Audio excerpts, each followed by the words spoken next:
Good morning বন্ধুরা, আশা করি আপনারা সকলে খুব ভালো আছেন এবং সুস্থ আছেন। আজকে আবার একটা নতুন রেসিপির মাধ্যমে দ্য কুকস অ্যান্ড কম্প্যানিয়নে আপনাদের সবাইকে স্বাগত জানাচ্ছি। এইভাবে যদি একবার আলুর পরোটা বানিয়ে খাও তাহলে দেখবে একটার জায়গায় দুটো খেয়ে নিচ্ছ। আমি আজকে তোমাদের একদম ময়দা ছাড়া ভরে ভরে আলুর পুর দিয়ে পরোটা বানিয়ে দেখাবো। তোমরা কিন্তু ভিডিওটা পুরোটা দেখবে। চলো তাহলে শুরু করি।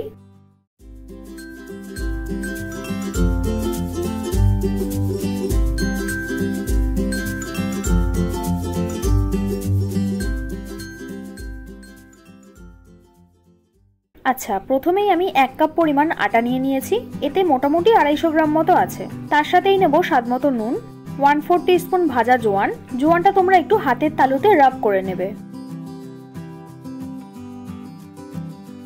তার সাথে 1/4 টিস্পুন কালো জিরে, সামান্য একটু হলুদ গুঁড়ো, সামান্য লঙ্কা গুঁড়ো আর 1 টিস্পুন সর্ষের তেল দিয়ে ডোটা ভালো করে তৈরি করে নেব। প্রথমে এইগুলো একটু শুকনো অবস্থায় মিক্স করে তারপর অল্প অল্প করে জল দিয়ে মাখবে।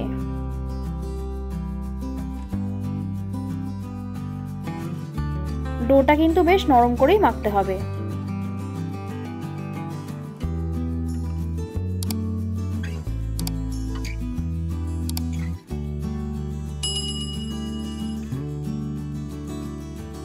দেখো আটাটা মাখা হয়ে গেছে। এবার এটাকে 15 থেকে 20 মিনিট মতো রেস্টে রাখবো।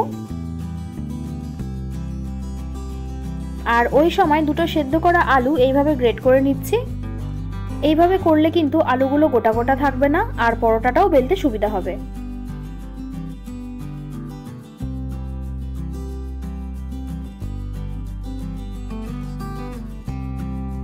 এবার এই আলুর সাথে স্বাদমতো নুন, 1/4 টিস্পুন চাট মশলা, 1/4 টিস্পুন ভাজা মশলা, 1/4 টিস্পুন লঙ্কা গুঁড়ো, 1 টেবিল স্পুন মতো পেঁয়াজ কুচি, 1 টিস্পুন মতো কাঁচা লঙ্কা কুচি আর সামান্য ধনেপাতা কুচি দিয়ে ভালো করে মেখে নেব।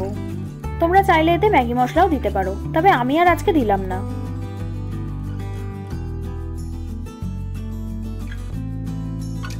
এই দেখো আলুটা মাখা হয়ে গেছে।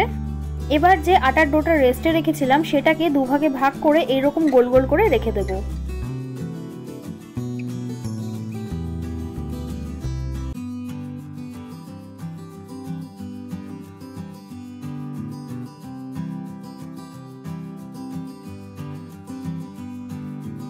আর একটা ডোকে একটু আটার গুঁড়ো মাখিয়ে হাত দিয়েই ফ্ল্যাট করে নিচ্ছি।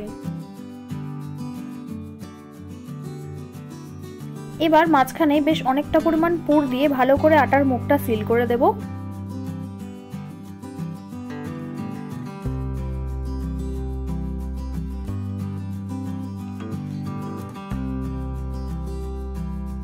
দেখো পুরটা দেওয়ার পর কতটা বড় হয়ে গেল।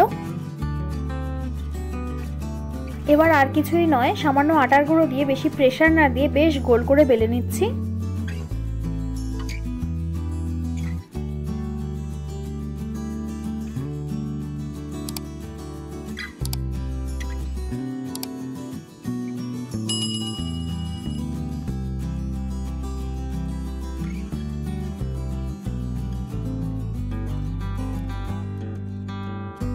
তারপর আমি একটু অন্যরকম টেস্ট দেওয়ার জন্য এর উপরে সামান্য রসুন কুচি আর ধনেপাতা কুচি দিয়ে দেব।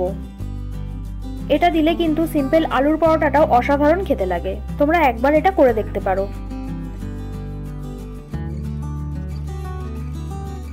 আচ্ছা, তারপর চাটু গরম করে পরোটাটা দিয়ে এপিটোপিট সময় নিয়ে ভালো করে সেঁকে নিতে হবে।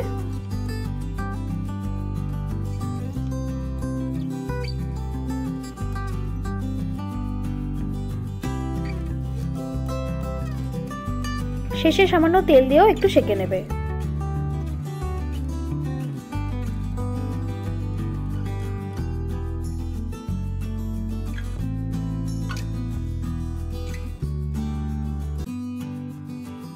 দেখো পরোটাটা কি সুন্দর আস্তে আস্তে ফুলে উঠছে আর দেখতেও কিন্তু কতটা সুন্দর লাগছে।